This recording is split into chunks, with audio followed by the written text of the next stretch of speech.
കൊല്ലം ശൂരനാട് പുളിമൂട് ജംഗ്ഷനിൽ വാഹനാപകടം. ടൂറിസ്റ്റ് ബസും പിക്കപ്പ് വാനും കൂട്ടിയിടിച്ചാണ് അപകടം. 3 പേർക്ക് പരിക്കേറ്റു. പരിക്കേറ്റവരെ ശാസ്താംകോട്ടയിലെ സ്വകാര്യ ആശുപത്രിയിൽ പ്രവേശിപ്പിച്ചു.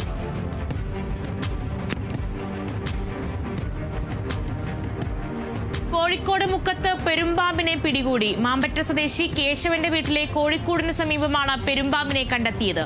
പിടികൂടിയ പെരുമ്പാമ്പിനെ വനം വകുപ്പ് ഉദ്യോഗസ്ഥർ കാട്ടിൽ തുറന്നുവിടും.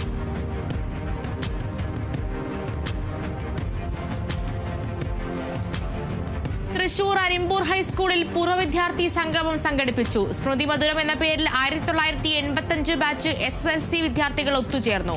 പൂർവ്വ വിദ്യാർത്ഥികളും അധ്യാപകരും ചേർന്ന് തിരി തെളിയിച്ച് ഉദ്ഘാടനം ചെയ്തു.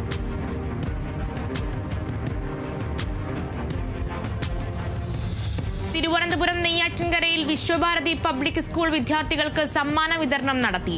സമ്മാന വിതരണം ചെയ്തത് കലാമത്സരങ്ങളിൽ ഏറ്റവും കൂടുതൽ പോയിന്റും ഓവറോൾ ട്രോഫിയും നേടിയ വിദ്യാർത്ഥികൾക്ക്. നെയ്യാറ്റിൻകര നഗരസഭാ ചെയർമാൻ PK രാജ്മോഹനൻ കുട്ടികളെ അനുമോദിച്ചു.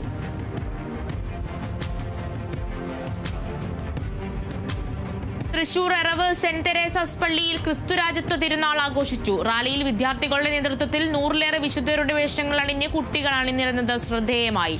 സഹവികാരി ജിയോ വേലൂക്കാരൻ സന്ദേശം നൽകി. കുർബാനയ്ക്ക് വൈദികരായ ജിയോ മോൻ കല്ലേരിയും ലിജോ ചിരിയങ്കണ്ടത്തും നേതൃത്വം നൽകി. സംസ്ഥാന ഭിന്നശേഷി ദിനാചരണം തൃശൂരിൽ നടക്കും. ദിനാചരണത്തിന്റെയും ആലോചനാ യോഗത്തിനും സംഘാടക സമിതി രൂപീകരണത്തിനും തീരുമാനമായി.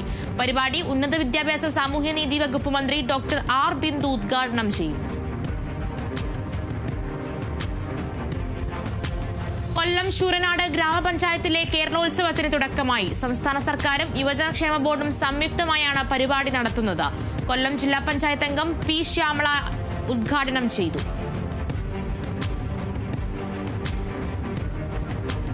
മലപ്പുറം ഇരുമ്പിളിയം പഞ്ചായത്ത് സെക്രട്ടറിക്ക് നേരെ UDF പ്രവർത്തകരുടെ ആക്രമണം. സെക്രട്ടറിയുടെ ക്യാബിനിൽ കയറി ആക്രമിച്ചു.